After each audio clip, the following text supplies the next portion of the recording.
Let's go.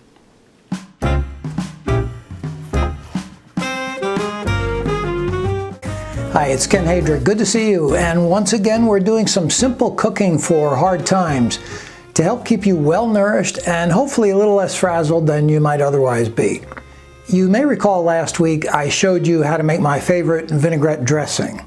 I also told you that for my next video, I'd be showing you one of my favorite healthy salads that I love to make with this dressing. So the recipe we're making today is similar to the Italian dish known as panzanella, a colorful bread and vegetable salad. Now in Italian, panzanella comes from the words pan or pane, meaning bread, and zanella, meaning either a bowl, a type of wool fabric, or a motorcycle manufacturer, depending on which Google search result you like. Now, traditional panzanella uses dried out bread that's rehydrated with water, vinegar, and vegetable juices, but we're going to make it a little less traditionally and use homemade croutons instead of stale bread. That way you get the contrasting crunch of the croutons with the soft vegetables, and it all just works really nice together. So let's get our croutons going. You want to use a nice country-style sourdough bread and tear it apart into big bite-sized chunks. Your Wonder Bread's just not going to cut it. It's good if the chunks are irregular and random looking. The dish just looks more rustic that way. You'll need about 4 or 5 cups worth. Now put the bread in a bowl and toss it with a bit of olive oil and salt. Spread it out on a baking sheet and put it into a 375-degree oven for about 15 or 20 minutes until the pieces are golden brown. Now while the bread is toasting, let's get to work on our vegetables. Now what's going to happen here is that we're going to salt our vegetables, which is going to help bring out the juices, and those juices and our vinaigrette will soften the croutons just a little bit, but they'll still be crunchy. So we'll start with some nice crunchy English cucumber, the kind that you don't have to seed. Slice it up and put it in a big bowl.